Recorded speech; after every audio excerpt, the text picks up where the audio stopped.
Hello, welcome to the Won't you Crackpot lend your lungs to me? Podcast. Mine are collapsing.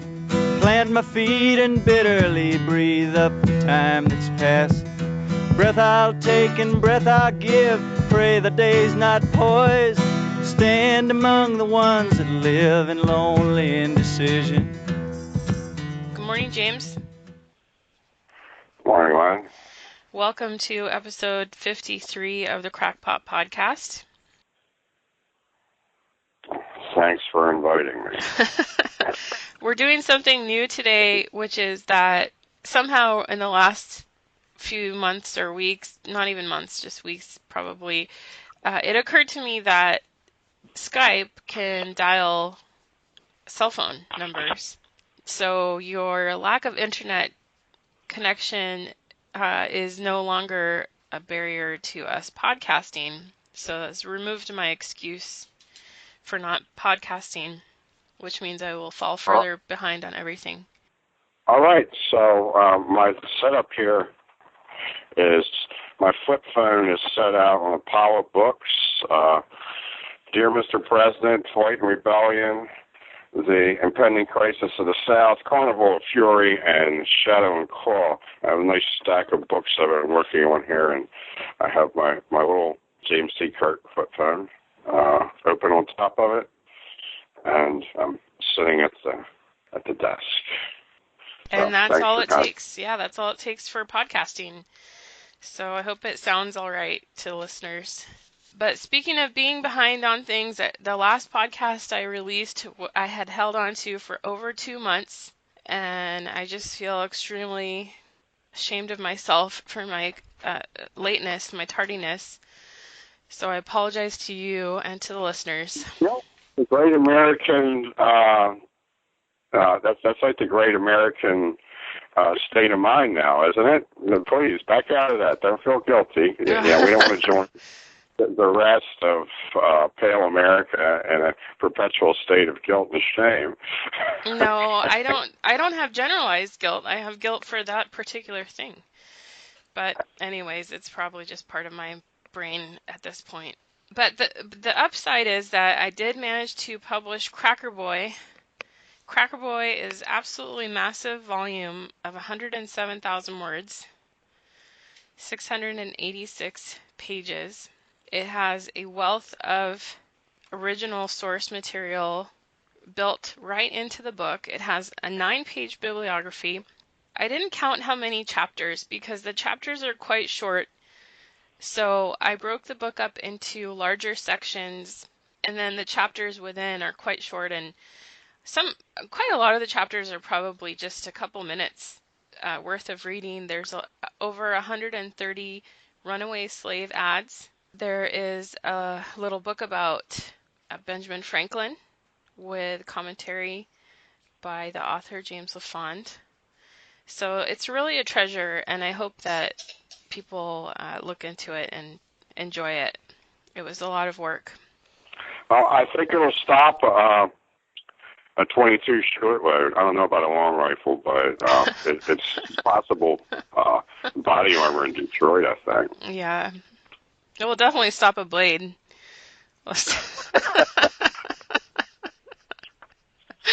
And it would slow down most any punch, I think, any blow. But it's massive. But it's really easy. I think it's incredibly readable for the size of it. It's broken up into very easy to manage chunks that you will think about and enjoy and learn about our early history in this country.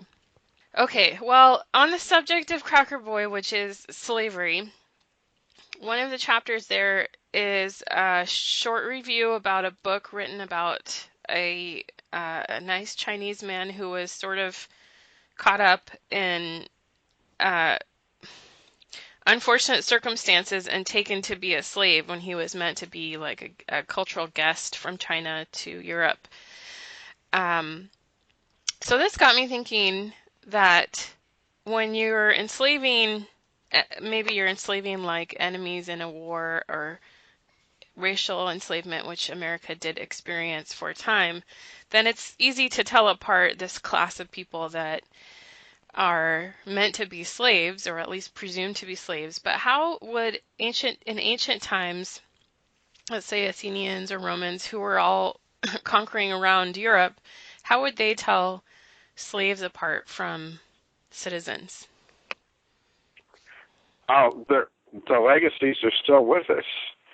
The first thing is dress, and this continued all the way through plantation America. You had a very different style of dress between the patrician class and the plebes, and the slaves most likely would be naked, with very minimal, maybe G-string accoutrements for the men. So when you see these depictions of ancient politicians from the Mediterranean draped in all this clothing, you have to keep in mind that their slaves were pretty much naked. This is not practical clothing. This is largely a status thing. Part of it was to shield themselves from the sun. And they're not doing a lot of physical activity, so it's not like they're going to overheat. But you'll see the same thing in plantation America. Like Peter Williamson described the whole craft industry, where there's a certain type of garment and cap that was made for these children that were kidnapped and shipped over, and the very child would be billed for this on time. This would be added to the price of the child and hence to the term of their service. When indentures were used, it was stipulated that they would be released with a new set of clothes, and that's one reason why the master class did everything they could to make sure that the servant had to try to run away to get food or steal to get food or something, so that they would be relieved of this burden of having to provide them with an actual set of clothes. Because usually you just got like this one long shirt for the kids or the women, and then for the men you would get, one of these and then something to put on his legs. And by the time Frederick Douglass was writing in the 1830s, there was just this one-size-fits-all smock that was given out for the children every January. You wore the same garment, for every day for a year. And shoes were generally discouraged early in the 1600s and 1700s in plantation America. You could tell who was a slave just by who had shoes and who didn't have shoes, because none of the slaves would have had shoes. And in ancient times, you also had branding and tattooing, and those are two things that people do for like lifestyle expression now. I believe SBQR was tattooed on the Roman legionnaires. The R was tattooed on the cheek for a runaway in America in the 1700s. I haven't found a reference for it in the 1800s yet. So tattooing, branding, and generally clothing. When you look at the interesting thing is about the Cree Indians, one of their chiefs' name was McIntosh. He looks exactly like you'd expect a McIntosh to look. This tribe of native people, not only did they look 100% Caucasian, and many of them have Scottish names, but they were very heavily dressed, which was really strange for woodland Indians. These guys dressed in a kind of like a flamboyant Native American interpretation of upper-class English gentry clothing styles. Just layers and layers. And these guys are living in Georgia. These guys are sitting on the porch watching other people sweat. They were big slave owners. Again, they dressed heavily, and there are people that they owned that dressed very little and would rarely have shoes. The irony was, is the people that were doing all the footwork out there in the world, making things go, generally didn't have shoes, and the master class that sat on the porch and rode horses, they had shoes. Sounds about right. It's so interesting how now in a culture with essentially no barriers to how you could dress and express yourself, how we see people sort themselves out, with things like tattoos or fancy shoes or whatever it might be. Well, put it this way, that suit, if you look at that bizarre accoutrement, the thing that that people who are successful in this country have supposed to wear to work for the past, 100 years. Mm-hmm. Heavily stylized and largely useless garment. I remember just ripping the seats right out of my pants when I would try to unload a truck or something when I was wearing this ridiculous clothing. Yeah.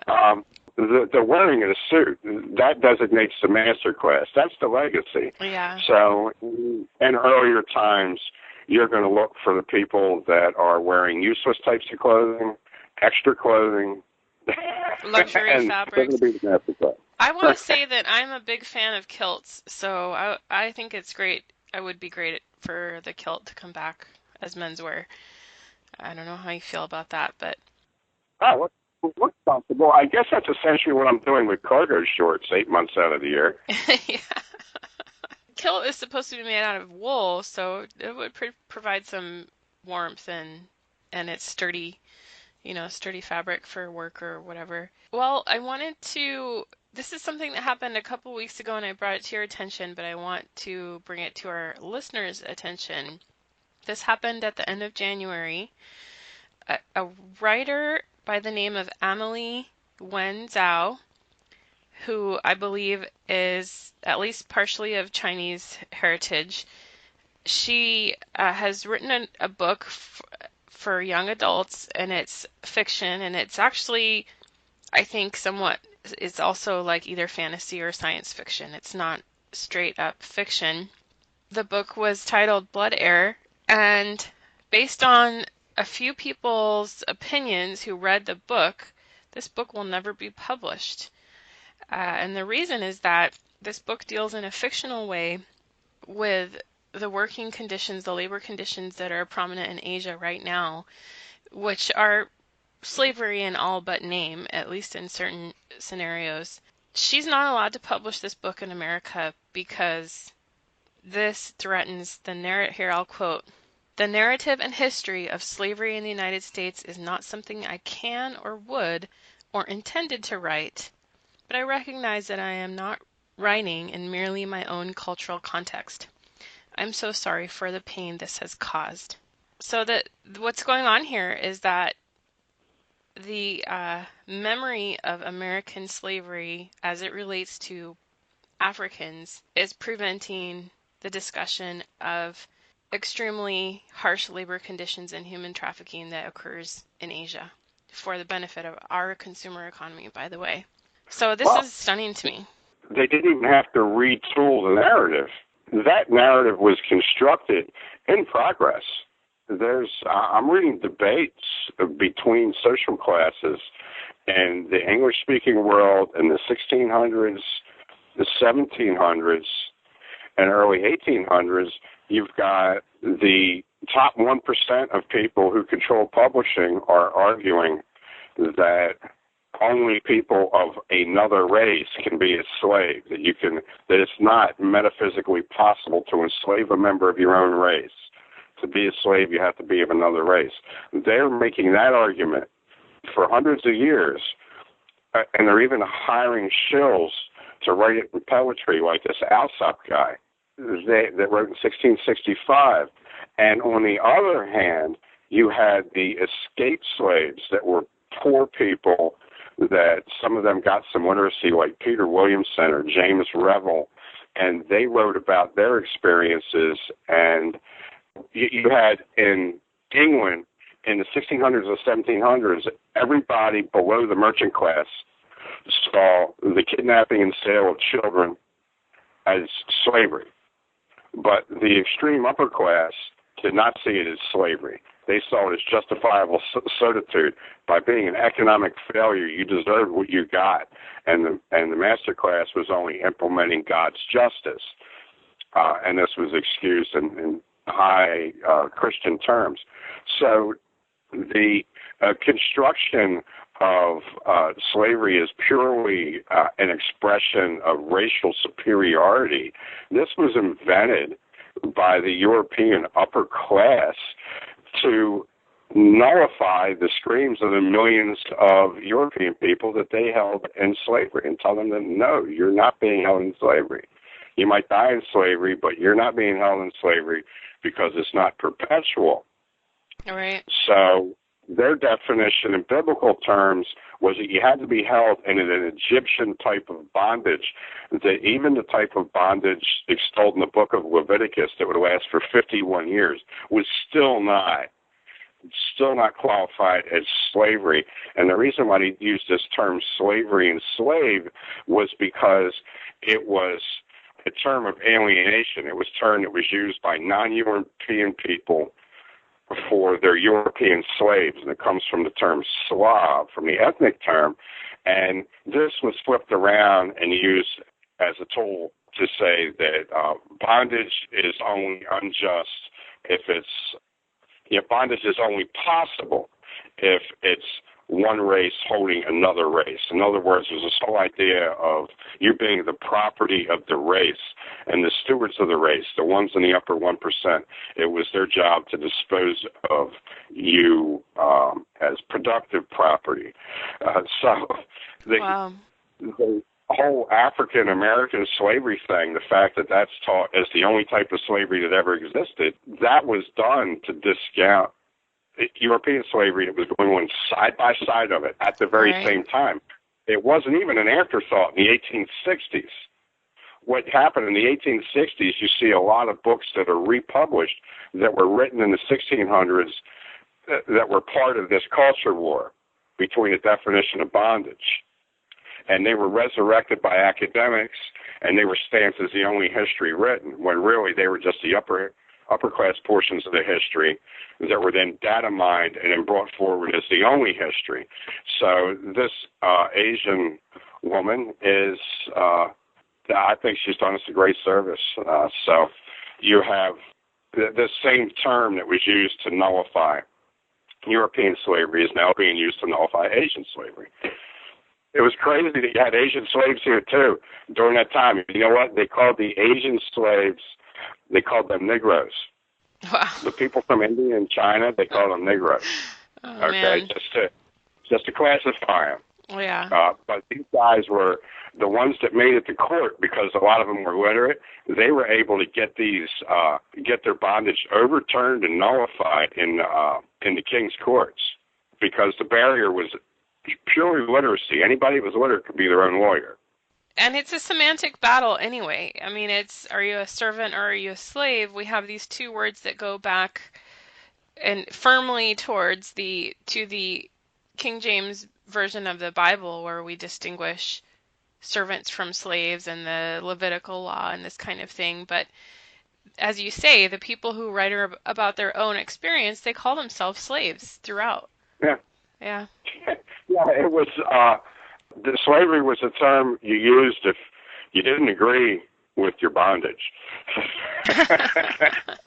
You know, if you had a disagreement with the fact that you were being held in bondage, then you would call yourself a slave. You know, if you were some drunk that said, I can't stay away from the bottle, I drank up all my money, so I had to sell myself.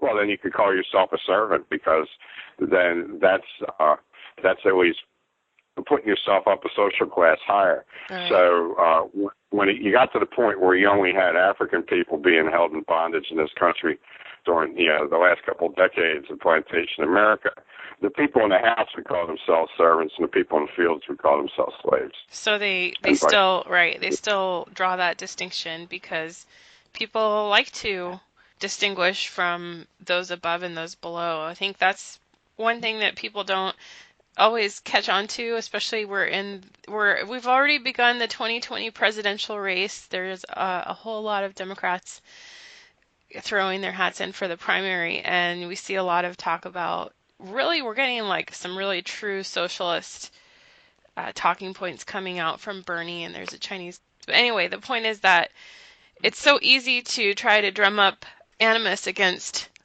like Jeff Bezos or whoever, but the real social class warfare is between the classes that are right next to each other. And that's just the way, I think that's just human nature. I don't know if you agree. Yeah, people want to be distinguished as being better than other people. Yeah. And again, that's what the whole thing about our clothing styles. That's what that's about, and that encapsulates the answer to the question we started this out with. Who could you tell who were the masters and the slaves? It was by their dress. And one reason why there was a great appeal to bringing Africans in is you could just look at them and see if they were not attended by somebody of a different race, and you could assume they were runaway and snap them up. So as far as getting out of the initial vicinity when you're running away, you had a better chance if you were the same race of the people that were holding you.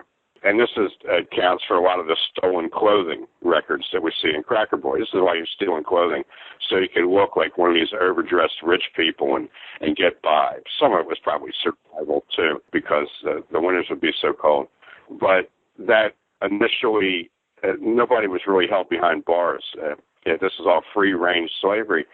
So getting out of the initial neighborhood, being the same race of the people that held you, and then having some clothing was going to help you a lot. And what's really interesting is by the mid-1700s, Africans weren't being brought into America anymore in any great numbers. This was something that it was only 2 generations where you had any significant numbers of Africans being trafficked into this country. Then they started a successful breeding program, and this is another part of the ideal of plantation America. Is what you ideally wanted was what John Locke wrote about in Elite Men, where you would have hereditary slaves, that their children would belong to you. Right. And there were some European men that were brought over as elite men whose children would be slaves. In the Carolinas, and Georgia was originally part of the Carolinas too. This was an idea that went back to really the 1600s, when these wealthy guys that were self-made were pining for the tradition that the traditional aristocracy had, where they would own the people and the land. They really wanted that. So you only had Africans being imported long enough to form a breeding pool so that you could then have people that were attached to the land. I think that's exactly right, and that's something I had written in my notes. I have this.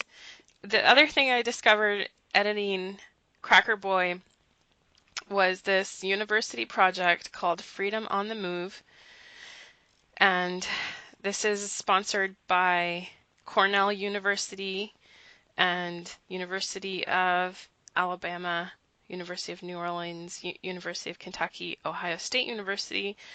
It's got a bunch of important people here pictured and given titles.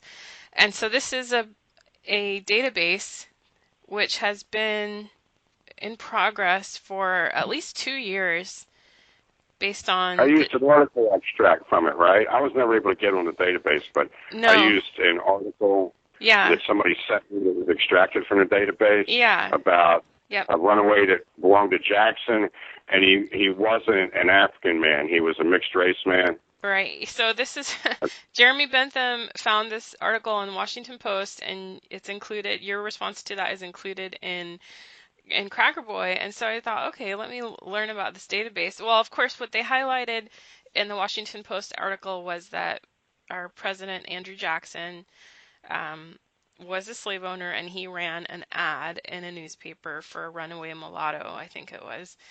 And so what we learned from these ads, we learned about the appearance, the clothing, and other things that they might be carrying. And you learn about these individuals, and we have done that in Cracker Boy. You included over 130, primarily white European people, a lot of Irish, but also mulattoes and Negroes are often co-listed. So as an experiment, I searched on the word Irish in the database, and the results were: one runaway slave was wearing Irish linen, one runaway Irishman was traveling with a Negro, and the third result was illegible, garbled text that was clearly modern commentary. It was not a runaway ad. So this vaunted university project has no Irish slaves to speak of inside this database, and I searched from I searched from the other ads. I just kind of randomly searched some of the Negro or mulatto ads in Cracker Boy, and I had no hits. So the ads that are included in Cracker Boy appear not to be included in this database at all. And then I emailed these nice people. They have a contact form, and I sent an email asking if they were planning to include any of the advertisements for runaway slaves other than Negroes or mulattoes, and they did not answer my inquiry. Memory hole. Memory hole that question. It's not, and all over they have a very slick mobile ready website. You know how they look different, and there's nothing here about any slaves, any kind of slavery other than Africans in America. Well, you know what?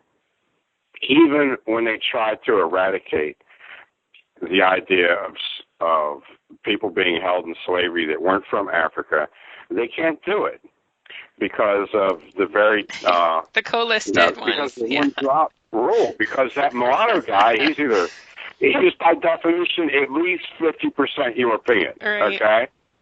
And he was running with an Irishman who is also listed as a slave in their own ad. Yeah, so it'll be there. Yes. So, the sloppiness. I'm reading this book, Dear Mr. President, about this fictional social justice warrior boy writing John Quincy Adams, and I got it at the dollar store as a remnant. It's a juvenile book, and they put in here that this Indian chief named McIntosh, his brother was the governor of the state. Wow. And then, almost like an afterthought, the modern writer says, but his brother wasn't even part Indian. The governor wasn't even part Indian. So he wanted to make sure that everybody knew that there was no way that there could be a non-white. Right, there could not be a non-white person in any position of evil doing or power. Yeah. So he points out that the brother of this full-blooded Indian chief had no Indian genetics in him at all. Right. Okay, so what that tell us about the Indian chief, McIntosh, who looks like McIntosh? I mean, these people are really not very good at continuing to weave this lie. I mean, it's just something. It's a lie that was never supposed to be defended on points. It was a lie that was constructed to keep any of the points from coming up. Right. So it's just this big veil. It's like a stage curtain, like where you had a play with all of these certain color actors out in front of this stage curtain, and then there's another play going on behind it that you never see. And so it's fun for me going through that side. The other thing that caught my eye on this website is that they point out this concept that all citizens are essentially conscripted slave catchers, and right. They point out that the white people must surely have felt empowered by this privilege that they had. And this is something you've written about extensively in various places, that that's not empowering. That's you're being conscripted to perform police duties unpaid, informing, to support your economic competition. To put it in modern terms, okay, imagine that, if you will, dear readers, okay, take all their listeners that are living in the Bay Area in San Francisco. The three linebackers for the San Francisco 49ers run away, okay, and there are no police and no bail bondsmen, and you good people are told that you have to apprehend these three guys and bring them back. Free of charge, okay? Are you all ready to sign up for that? Good luck. Yeah. And on your own penalty, if you're found to, help them in any way, that's a crime. And if you're found to ignore them, it's incumbent on you to investigate any strangers who might be runaway slaves. So it's absolutely not empowering. This Amish pacifist from Christiana, Pennsylvania, was tried for treason because he didn't take up arms against some runaway slaves who would have. He just tried to keep them from acting violently against the slave catchers. That's all. He tried to act as like a peacemaker, and he was tried for treason because he didn't pick up a gun and start shooting at the runaways. Yeah. So quite different from what we're told. Yeah, and imagine that right. This country was built on slavery then, and right now it's built on petroleum, and now it's going over to finance, but it's still the work is getting done with petroleum. You don't have like chain gangs of guys hauling groceries from one town to another. They're rolling on trucks.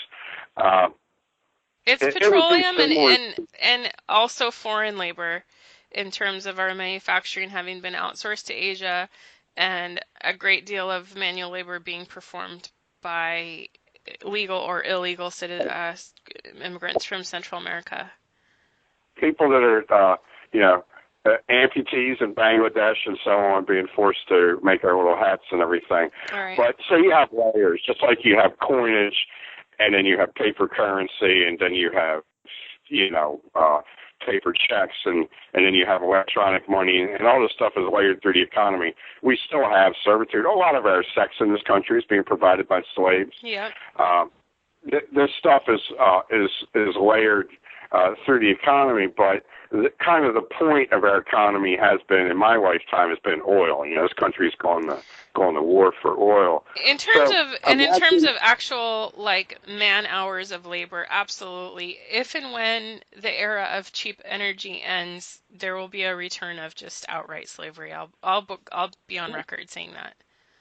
Well, imagine if we were all made to pump gas for free, and we'd have to work in shifts pumping gas for free. This could happen. If you had oil companies could say they can no longer allow, there's some states, like in New Jersey, you can't pump your own gas. You got to let some guy do it, and he can get sick. But imagine if there's a crisis and the oil companies can say we can no longer allow customers to have access to these pumps, but we can't afford to pay to have anybody to do it. And then you could script the people in the neighborhood, okay, so land for today, you have to come down to the gas station and run the gas pumps and everything. That would be closer to what the old slave catching laws were. It was mostly a duty to inform. And sometimes, if you were a man, you would have to actually go out and physically, grab the guy. But this was, it would be closer to that, like forcing people to work on gas pumps for free. Well, perhaps that is in our future. You know what? I wasn't planning on making a prediction today, but how about if I plan on that? At some point, U.S. citizens are going to be conscripted to handle the nitty-gritty of the disbursement of rationed energy resources. I don't know when this is going to happen. Probably after the 12 Nimitz-class aircraft carriers full of Africans arrive on the East Coast, okay? You have to stop. Well, it's something, in my view, the question of petroleum is something quite simple. Like you look at a tractor, how much work does a tractor do on a gallon of gas or a gallon of diesel or whatever it is? It's a lot. It's actually quite surprising how efficient fossil fuels are at replacing manual labor.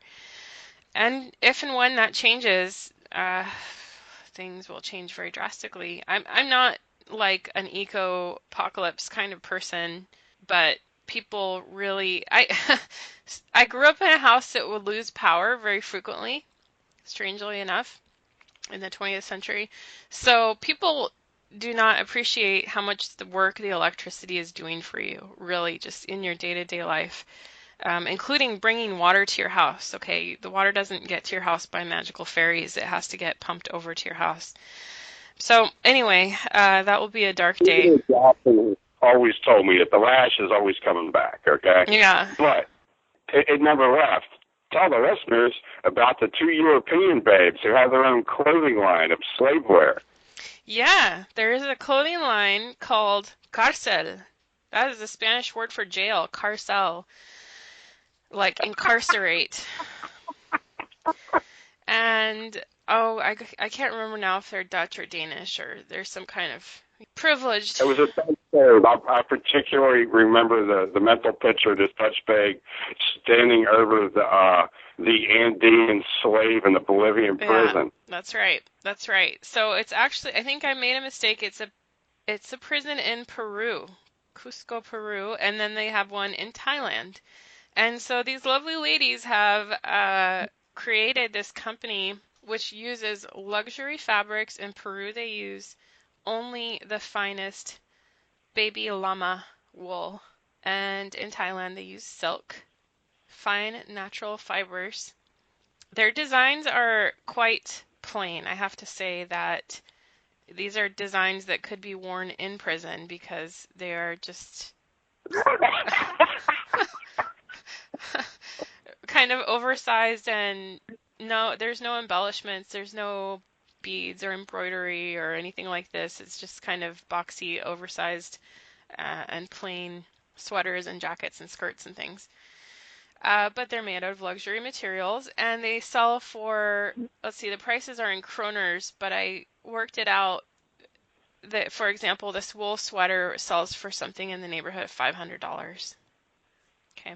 Oh. Yeah. Okay. Yeah. So these lovely ladies. Is this being sold as a way to give these women in prisons in third world countries useful activities? Yeah, absolutely. They're doing these prisoners a favor, James, by giving them the dignity of work and useful skills. And you might ask, what are these women in prison for? Well, the stories that I could find, they were in prison for drug offenses. Well, you know what? Look, they might say that they're in prison for drug offenses, and maybe they were early on, but if this industry takes off, you're going to be being sent up on drug charges based on your selling ability. That's right. Okay? You're going to find a bunch of weavers being locked up for Ambien use. Yeah. So here's a woman in Peru. She's 57. Her sentence was 13 years. She has 3 years to go, 4 children. And her name is Eleuteria. I've never seen that name, but she always dresses in the beautiful traditional way. She has large hands from all of the work she is doing. She is the handy woman in prison and fixing everything from water pipes and garden work. She is truly a talented hand knitter. Another specialty of hers is preparing picarones, Peruvian donuts, and she sells them in the prison as well. She's from a traditional family from the floating island in the Titicaca Lake. When her youngest child was 6, she finally separated from her violent husband. She needed money, so she asked a friend to help her get a job trafficking drugs. A year later, her accomplices sold her out. So this is really infuriating to me because I'm not one of these libertarians that thinks that that drugs should just be completely legal or whatever, but the fact is that America is a huge consumer of these drugs.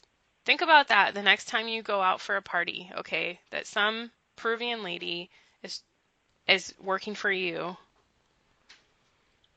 and might end up in prison. It sounds like a great plan and obvious. Thank God she's not in some South American prison where some horny male prisoner would end up demanding some companionship in return for letting her hawk her donuts on his cell block. Thank God there's no chance that would happen. But I think the idea that these American and European drug users, once they blow their pancreas out and they start to morph into these giant-sized blimps, that the people who in their youth were acting as mules, transporting these drugs for the use, can now be imprisoned for this very thing and used to make muumuus and other blimp clothing and stuff for the for the worn-out drug addicts of the first world. I think it's an uplifting story, Len. I'm really angry.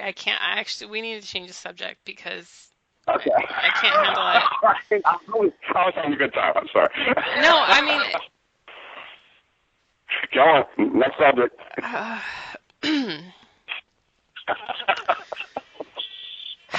Sorry, I just can't handle it. It makes me mad.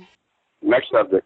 What's the next thing on the menu? I think this is like a pretty deep digression. Yeah, well, slavery is the big topic, and I've been working on the last two books I was working on were your slavery books, and it's one thing to read about the slavery that happened hundreds of years ago here in North America, but to see what's happening today is just really upsetting to me. So, okay, well.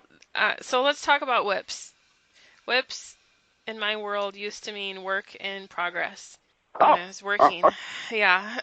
So I wanted to review a little bit. So obviously we just published Cracker Boy, and that was a big job. I had been working on that for a long time, and it caused me to neglect my duties in podcasting because I can just only do so many things at once. But I wanted to go back over the history of Crackpot Industries using my little spreadsheet.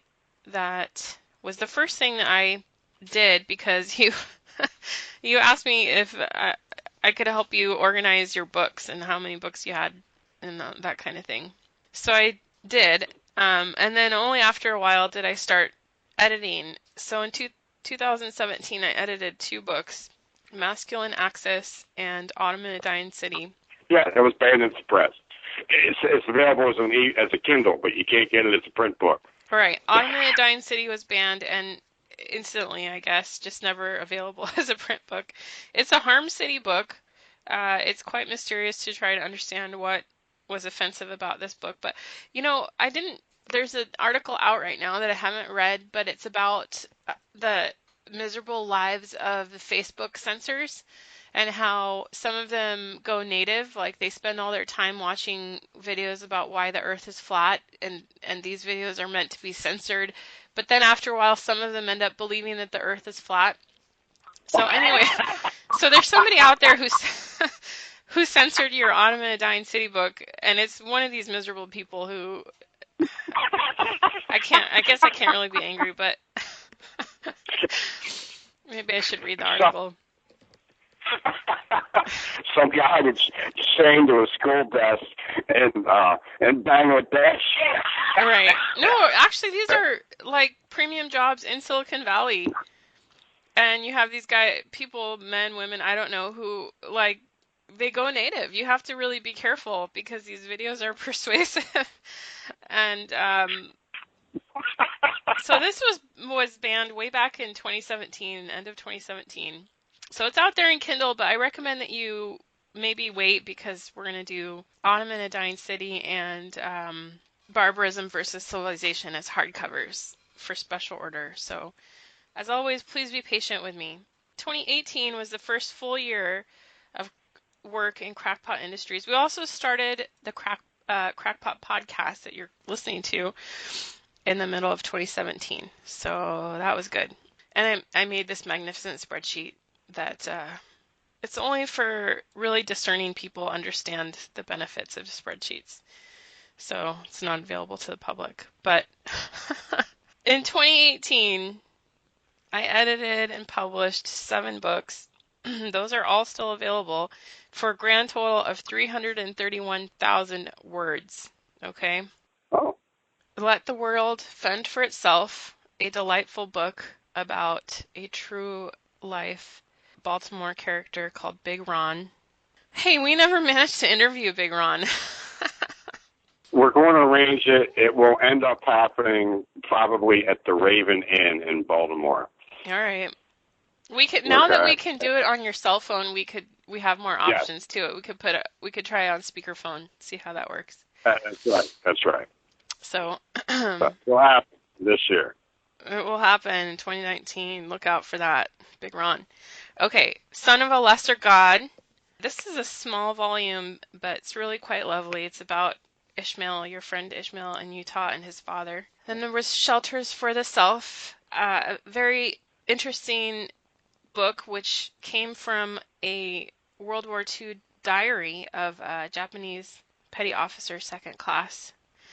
And you were able to type out his diary, and we got some really wonderful contributions from Scott Cole and from a Twitter user called Wrath of Non. So that's a very special little book. Man Gearing is a masculinity title, and that one is available. Supplicant Song, that was the first fiction book for 2018. The Violence Project, which is... I sold a copy. Yeah, did you? Yeah, I think I sold a copy. Awesome. It's a good one. It's really interesting. Doesn't belong to any of your other series. It's kind of a standalone one, and it's good. Then comes The Violence Project, which is a large book. What's that? My first 2 books, which were banned, you put them together. I put them together, and they haven't been banned. So far, so good. But if you are looking for a collectible, that's probably a good choice. Then came Thunderbird, another fiction work. This one's longer because it also has some other fiction works in there, but Thunderbird itself is a little bit longer of a story than usual, I think. It's a really good one. It actually reminds me of the late Alex Nicholson because he had asked a question about how would you subdue Baltimore. Yeah. So this one is it's very much a local story about Baltimore. It's a good one, but with wide appeal. I think it's adult content, okay?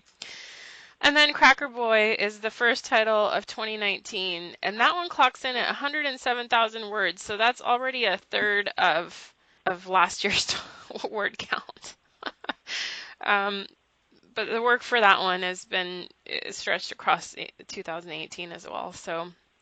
but this brings me to the fact that you write books approximately 3 times faster than I can edit them. So here I have a list of 20 books. Okay. So, what books have you moved on? Have you what books of mine that are done have you put in process and out for a proofread or whatever? Okay, so the books that are somewhat in process are The Greatest Lie Ever Sold. I had a very nice volunteer look at that book after I did. It's good to do one level of proofreading, which is what I provide, and then it's good to do another one if you can. So that's very kind of people who volunteer to do that. So I have his marks, and I would like to publish that one in the next week or two. And that's another slavery book, another Plantation America book. That was the overflow from Cracker Boy. That's right. That's really what it is. Yeah, and it's not quite as long as Cracker Boy. It's probably about half as long as Cracker Boy, but still a good-sized book. Okay, so that one's probably the closest to getting published, followed by the next one that I want to do is Yusuf of the Dusk. That's fiction. Fiction tends to be a little bit easier. What happened with Cracker Boy and The Greatest Lie Ever Sold is that you used a really tremendous amount of original sources, which is very good, and I think the readers will appreciate that. So what I wanted to do, and which was time-consuming, was locate as many of those sources as I could online and give a really proper bibliography, including URLs to all those sources, and also double-checking the quotes. Because I think these books are really important, and they're history books, and I just want them as much as possible to be complete and be edited to the level of, serious history books. So fiction is different because fiction it's what you come up with, and it's a matter of doing a spell check and making it look pretty, and then out the door it goes. So it's, I think fiction is like 95% your work and 5% my work, and these history books, It's maybe like more like 80-20, I would say. Does that seem fair? Yeah. Okay. Yeah, I mean, I had to take your word for it.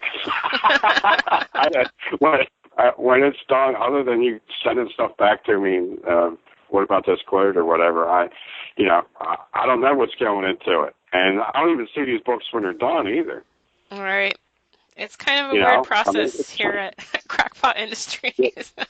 Yeah, I mean, I once dreamed of having a bookshelf with my own books I wanted that I could leave for my grandchildren or something like that. But the only book I own, I have Thunderbird. That's it.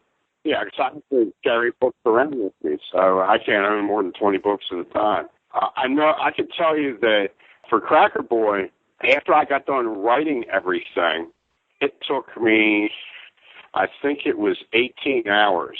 And I did 14 hours at one time, and this was at Ishmael's place in the Rockies.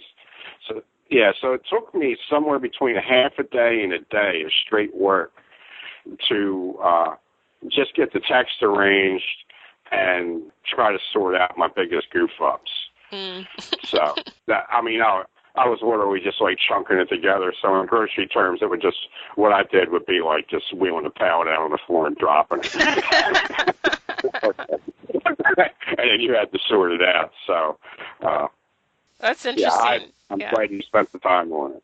Okay, so Greatest Lie Ever Sold, that's Plantation America. Yusuf of the Dusk, that's fiction. I think what I might do after that is Knuckleheads and Wonder Boys, because that's a gaming book that you're almost done with. And then, after those two, I thought I would do Barbarism versus Civilization and Autumn in a Dying City, to do that special edition thing that we want to do with that. Yeah.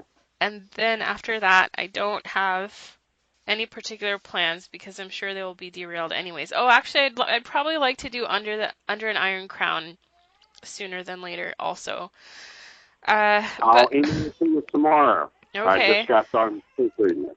But the other thing that I think about is doing some kind of rotation between your genres, because I've spent so much time with slavery, Plantation America, and we haven't published a Harm City book in so long, and a masculinity book or combat book, and I have all of these, or Well of Heroes, Robert E. Howard book. So, I have so many of these. So I think also about adopting some kind of rotation system, hit by genres too. So do you want me to read this really incredibly long list of more books that I haven't published yet? Yeah. Are you ready? My ego happens to be up to it. Okay.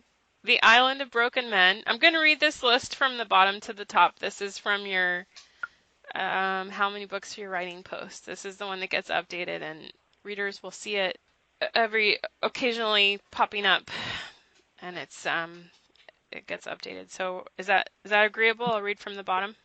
Yeah. Okay. The Island of Broken Men. That sounds like a masculinity book. Comes in at 47,000 words. Honor Among Men. 19,000. Yep, 19,000 words. Masculinity. Winter in a Dying City. Harm City book. Harm City to Chicago. 1. There are 2 of those books? Part 1? Yeah, there's Winter in a Dying City and there's Harm City to Chicago. They're 2 separate books. But Harm City to Chicago has a 1 by it, like as though there's another one. Or maybe... I was going to do another one, but I decided not to. Okay, that's a relief. That one's 52,000 words. It's another Harm City book. Okay, The Combat Space. This is a combat book, clearly. 82,000 words. The Greatest Lie Ever Sold, a Plantation America book, 52,000 words. A Well of Heroes 3, but in actuality, it's a Well of Heroes 3, 4, and 5. So that's what I have in my queue. So that's probably 100 or 150,000 words. Why Grown-Ups Suck is sort of a masculinity book aimed at children, or really humanity, let's say. How children might preserve their humanity. Woke Devil. I love that title. Yeah, that's a masculinity book that has to do with race. Okay. Barbarism versus Civilization. Banned in the room. Banned. my younger self, oh, this is one that needs to be higher on my list. This is a biography. I really like these books that you write about actual living human beings that you know. That's about Nero the Pick That's and right. his babe, Judy Homestetter. Yeah. Who are they engaged? Oh, yes, yes. Yes. Okay. Congratulations Yes, and in best fact, wishes. it might come as a surprise to Nero as he listens, but I've decided they're engaged.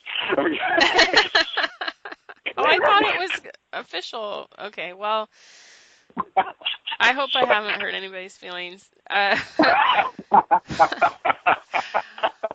Vagabond Mind. Is this a masculinity book, I think? Combined with literary criticism, Oh, so yes, that's yes. I combined the two on that. And I want to tell people that literary criticism is just what people call it. It's not really criticism. This is like the academic word for when you write about other writers. So James Yeah. reads a lot, and these literary criticism books are where we learn how that reading influences James's thinking and writing. So they're very interesting. But I had a guy on Twitter who was surprised by the genre called lit crit or literary criticism because it's more like comment and reflection. Oh, okay. Okay, where am I? Within the reduction engine, masculinity book, 38,000 words. Yusuf of the Dusk, fiction, 19,000 words. Oh, that's a pretty good length too. That's longer than Supplicant Song. Wrong Think Sink. Is that masculinity? Yeah, and I and think that took 6 weeks to write. Yeah, that was I mean, what? 67,000 words. A ghost written title. I think I know what that one is. So, am I responsible I don't think I'm responsible for publishing that one. Is that true? Nope. Nope. That's Okay. somebody else's. So that's doing 9,000 words. Cross for that one right off my list. The shortest one. Then we have Of Fear and Night. I like that title. I don't know what's in that one. Oh, this one is That's Robert E. Howard's book. Robert E. Howard, That's a but book about Robert E. Howard. am I not supposed to print that one either? Yeah, you're doing that. I'm doing that You're one? sitting on 3 Robert E. Howard books. No, like 4. I think that's 4. Okay. Well, anyways, that's a mess of them. But yeah, that's one of them. Okay. Most of that content in that book, you're going to be serializing on the blog spot. Okay, so all right, so I've seen most of that already then. On Combat, clearly another combat book. That's 41,000 words. Knuckleheads and Wonder Boys, 9,000 words. That's a gaming title. And Under an Iron Crown, which is 12,000 words. And I'm excited about this one. Can you tell a little bit? I just got over an 8-day-long fever. Right when it first started, all I did was sleep, and I wasn't posting. And Lynn got worried, and she called me up. And she told me about Wrath of Non, Twitter guy that helped us with Shelters for the South. Had an idea. He wanted me to write a biography of Conan the Barbarian, which is somebody else's fictional character, so legally I can't do that and publish it. But I thought that I would experiment with writing in a fever from the point of view of a Dark Age chieftain who might have been Howard's inspiration for the Conan character and the other barbarian king characters that he had. So I used a literary device for a governor. I decided that I would have to write from the perspective of L. Sprogdy Camp, who's in some kind of literary purgatory, meeting the inspiration for Robert E. Howard's character, which basically made L. Sprogdy Camp's career, even though he didn't really like how Howard proceeded as a writer. So he was Howard's posthumous collaborator and biographer. So I hope it turned out okay. As I came out of that fever, I actually found out that while I was in that 8 days of being really sick, 3 days I didn't write at all, but the days I wrote, I ended up writing over 12,000 words. but then I had to go over it and check it because I knew it would be a mess. So I've done that this weekend, and I proofread it last night and found the only 5 typos I'll ever catch in that document, and I'll send it off to Lynn tomorrow when I go to the coffee shop. All right. I'm looking forward to It's it. dedicated to Bob John, who was the guy. It was entirely his idea, and I kind of reduced the scope and glamour of the idea significantly, but hopefully still came up with something. I thought it would be a useful application of 8 days of having nightmares. You know, it was really cool. The first 2 days, I'm having all these really great nightmares, fever nightmares, like this beam of light was trying to strangle me, and I was trying to choke. My left shoulder was all messed up. Of course, I wake up in the dark, and my left shoulder is actually, like, caught in its socket, and I got it extended above me, and I'm, like, twitching. I look like a Tim Witherspoon knockout victim. Oh, man. So that was cool for a couple of days. I'm like, yeah, I'm going to use this. Really good nightmares, and it's going to help my fiction. And then the next 6 nights, all night long, was just me being a grocery clerk. I was working for the same asshole bosses I used to work for, and the same shitbag companies, and with the same degenerate criminal coworkers. And I don't know how many nightmares I had about, am I going to get the floor mop before Mr. Lynn gets in here? No. You know, I was going to have plate on the floor when the DM walks through the front door. You know, just on and on and on. So I ended up with like 6 days of fever nightmares about being a grocery clerk. Ghetto grocer. Oh, man. And a grocery manager and all kinds. Like everything I relived like my whole life of drudgery and toil. Well, I still have dreams about taking final exams. So I think this is common. People it just stays with that kind of daily trauma. Never rises to the level of life-threatening, but it just grinds against you and it stays there in your mind. According to that, it seems like when I turned the corner and started getting a little bit better, the dreams started becoming really horrible. So from that, I take that I think dying is going to be more fun than getting better. Okay. Because the first 2 things are like really excellent. I never did manage to strangle the beam of light, but anyway. Next time. My youngest brother, he would experience bad dreams and sleepwalking and things like that when he had a high fever. Not everybody does it. It's kind of special, so it's good to know. By the end of the week, you should have 7 moons deep. What? Well, yeah, I need to write about 10,000 words to finish this thing. I proofread up to 58 pages. I've got 414 pages written. So when I get to page 414, I just start writing and I finish the book. So I'll end up sending that to you like next Monday. Oh, terrific. Okay, Thank you. So Under the Iron Crown really kind of ignited my fiction writing groove. It's a lot harder to get into, but once I get there, the productivity is a lot higher. So then I just plan on doing a work of fiction every week in March. So I'm going to finish 7 Moons Deep, then I'm going to finish The Spiral Case, then I'm going to finish Confessor, and then hopefully I'll get back to some drudgery like history writing. It's not drudgery. Hey, I had weeks and weeks ago, asked you about this, and I was supposed to write about it, but I didn't. When you're writing and you have, like you say in this case, it's sort of like the muse of fiction came upon you, and this is going back to the young man who was approached by the Indian drummer, and the kid maintained his silence, and that turned out to be really powerful and just enraging to certain of the spectators. So you wrote a piece on that. Although you didn't deal directly with a kid, but more to write about silence. So it's related, though.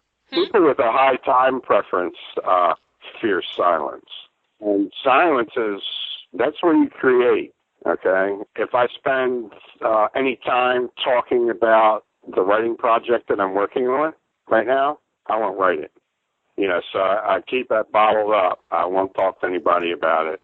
and then that kind of like pressurizes it and forces it out, and then I write it. But if I talk about it all the time, I will never write it, and this is generally true. I know people who have been writing their first book for decades, Yeah. and they always think about it. What about when you're on your own, though, and you're outwardly silent, but let's say I know you like to take walks. So when you're taking a walk, do you mull over whatever it is that you plan to write, or do you think about the things that you have recently read that will influence that, or conversations, or what happens, like how does this stuff cook in your mind so that all of a sudden in 3 days you write 12,000 words? My normal writing is done in my mind before I sit down. Like this novel I've been working on since 2011, 7 Moon State. Mm-hmm. I wrote the whole thing in 2011 in my mind. There's little things that you might write a scene differently or something like that. But as far as the story itself and some of the dialogue, I wrote it in 2011, 8 years ago in my mind. And now I'm finally going to get it all out. And this is my 4th attempt to finish this novel. Okay, I've done this before. I tried to do it back in September, and I did. I did a lot of work on it, but still, it's a big piece of work. But I don't sit and come up with anything. I typically did almost all my writing while I was stocking groceries in supermarkets, because it's you have to be able to read labels and know how many cans are going to fit on the shelf and so forth. But this is all very mechanical stuff. I wrote most of my books while I was stocking in supermarkets. So if at any point I get dry, there was a couple of times when my inspiration started to dry up for Under an Iron Crown. So I didn't draw it all from my nightmares and my reading. When I got dry, I would just go out and take a walk. And it really helped because I'm used to composing stuff in my mind while I'm doing something physical. So probably the thing that I can come up with the best while walking is dialogue between two characters. And I don't know why that is. I never get that from a conversation with people. I only get dialogue between characters when I'm walking, generally. If I'm sitting or I'm waiting, like if I'm sitting on a bus or waiting at a bus stop or sitting in a waiting room somewhere, that's usually when I'll write action scenes in my mind. Oh, that's interesting. Most of the action scenes I write, I never write them ahead of time. When I get to a point in a story when action is required, I'll just do it, and I don't plan it at all. And I just I have kind of like a randomizer in my mind for random stuff that can happen in a fight, because this is, for instance, if you're preparing for a boxing match, you'll fight that match. If you got 100 days before the fight, you'll fight that match maybe 300 times in your brain. What if he sticks me with a jab right out of the gate? Boom. Okay, so how is this round going to go? And you imagine it getting worse. You imagine it getting better. And so I'll use that type of visualization that fighters use to prepare themselves for fighting. That's actually what I grab onto for writing most action scenes. But for big action scenes, if it has something to do with a battle, if it's not just an individual combat, or if it's a chase or something like that, then I'll visualize that like when I'm sitting still. Not when I'm walking. Walking, for some reason, I usually come up with dialogue when I'm walking. I have a sort of theory that I have no way of knowing it's right, but I would think that if you're doing something physical, maybe that occupies that physical part of your mind, so it's harder to imagine doing something else physical. Yeah, visualizing, like, for instance, visualizing a fight while I was stocking groceries, that never really worked for me. Yeah, interesting. Very interesting. So the other thing I remember writing when this topic came up earlier is that you wrote that silence is easy for you. Yeah. And I think that's why it's easy for me to write. And I think silence was easy for me as an adult because it was a necessity for me when I was this wimpy kid that got shut down verbally by adults and beat up by teenagers. Silence was my friend, and me running my mouth was my enemy. It got me in trouble. There's no sense in calling a teenager that's rubbing your face against the wire fence. There's no sense in calling him a big dumb Pollock while he's doing it, 'cause he's just going to do more of it, right? I got to learn that the hard way.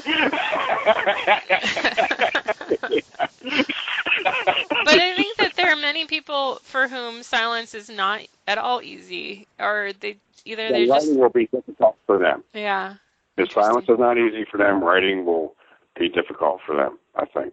All right, we're almost out of time, but I will bring up one really unpleasant current event from Baltimore, which is that I think it happened in January. A woman was killed. It was like Christmas Eve. Christmas It was Eve, before okay. January. Yeah, it might have been Christmas Eve, and it might have been Thanksgiving night. It was one of those two nights. Okay. Well, okay, so last year, a woman was, the initial story was that a woman was killed. I think she was stabbed in her car. She was in the passenger seat of an SUV. Her husband was driving, and her daughter was behind her. And they claim that she rolled down the window for a female panhandler and gave her some money. Then a male panhandler said, "I want some," and she went to reach into her purse, and then he reached in the window and stabbed her numerous times in the chest, and then walked off. And then they drove her to the emergency room. Right. That was the story. Okay, well, now come to find out that the husband, and I believe it's his daughter, but not her daughter, have been arrested for her murder. And you know where they bagged him? Close to the border. They were heading to the border. Yeah, they were in Texas. Right? Yeah, they were absconding. So tell us, I don't think we ever talked about this case when it happened. I remember the story, and it was picked up by Oprah, but you can give us, Yeah, the neighborhood it was in was a neighborhood that you could imagine this happening. Okay, but there's probably that neighborhood, there might have been some police blue lights or something, or a traffic camera. Who knows how this ended up getting found out, because usually murders aren't investigated by the BPD. Okay, seriously investigated. Right. There was a lot of pressure on them to investigate it, so maybe they found some security footage or some traffic camera footage or some blue light footage or something like that out there that brought something into question, and they put the heat under these people and they ran. Mm. But as a panhandling story, it didn't make sense. Only it seemed, how I took it is like, wow, Baltimore found another bottom. It found a new low. It got even worse. Yeah. That's the type of thing that I've never experienced. I'm probably one of the experts on dealing with panhandlers. Yeah. And it just seemed tragically callous, and these people seemed very convincing. I remember seeing them being interviewed on the news, calling for an investigation, and they wanted witnesses to come forward and everything. So I have I thought here, because it reminds me a little bit of the Jussie Smollett story, where in Chicago they have tremendous amount of murders, and then here you have this really weird story, and right away Chicago PD said, "Oh, we have everybody on this story. This is really getting investigated to great depth," and then next thing you know, the whole thing blows up. It's totally fake. So I wonder if the cops have some sense about that. I believe the Smollett story was obviously fake from the very beginning. Right. So perhaps, and quite possibly, the cops also thought so. I don't think people thought this was obviously fake from the beginning. No, they did not. I think they just thought it was a notch too low, as a notch that hadn't been before. But I tell you what, 10 years ago, cops would have shook their head no at this, I think. Yeah. But things have just gotten so nasty. I mean, with what happened to that girl around, and I won't go over it because I don't want Ishmael to get mad again and start loading his gun. What happened to that girl around the corner from me in 2016? Yeah, I remember. And the fact that these guys, that something like that just kind of shook people in Baltimore to the point where they were ready to accept that anything would happen. Yeah. So any type of nastiness would happen. So you kind of got this this dark expectation that, yeah, it could get worse even though I can't imagine it. Yeah. So I think that's where people's minds went. And my sense is that the BPD guys were actually drum rolled out to look into something that they probably weren't that interested in, but the pressure kept on them, all right, by somebody. Maybe it was Oprah, I don't know. Somebody in the hierarchy wanted this thing to get sorted out. Now, in terms of Baltimore, this is a woman who is of the ruling class. Yeah, she was a professional African-American woman who was living in the suburbs, and she was well off. You know, this is a type of person who becomes mayor and elected representative in Baltimore. You know, so the people that have oversight over top of the police were all women of, this could have been their best friend. All right. They're all women of social class. The smallest thing, anybody, every cop probably immediately said that there's no way. It doesn't make any sense. Yeah. And I think, I don't know, you can tell me if this is true, but it's like panhandlers are usually known to police. If in a normal town, let's say, police kind of get to know people who live on the street. And well, this is what, there's the regular panhandlers, okay, that are doing it for a living. And then there's the aggressor who just uses the pretense of panhandling to get closer to you. All right. Okay. And he works, I mean, he's like a snow leopard in a pack of sheep. Right. Okay, that's how he works. It's, and in many cases, so the cops would go for information to the regular panhandlers who these other people would use for cover. To see if they could find anything there. Yeah. Okay. So, those, if you're talking about panhandling in any neighborhood, there's going to be source material. There's going to be somebody for the cops to go to to talk to. But the actor, the violent actor, the panhandler's violent actor, unless he's like some insane guy that threw the Korean guy into the subway up in the, he's generally not known to the cops because he's a guy that's just going to straight up rob you if you're weak enough. But if you're a man, he'll try to use, or if you look like you're quick enough to get away from him, he'll try to use panhandling as a way to get close to you. So they would be looking for him by questioning the professional panhandlers that are generally nonviolent people. All right, that's our Harm City update. I'm going to close out by telling you that Cracker Boy is your 148th book in print. Winter in a Dying City is sort of like 149, I guess, because it's not in print, but it is out there on Kindle. So you choose your number, 148 or 149. That's what my master spreadsheet tells. Oh, thank you. The most prolific living author right here, James LaFond. Well, thank you. Thanks for your help, and it's nice to know that henceforth my books will be coming out without being riddled with all my typos. Okay? I'm glad to. All right. That's episode 53 of the Crackpot Podcast with James LaFond and Lynn Lockhart. Thank you, everybody. What do you want? There is no more. If you find a place, please let me know. Take me with you when you go.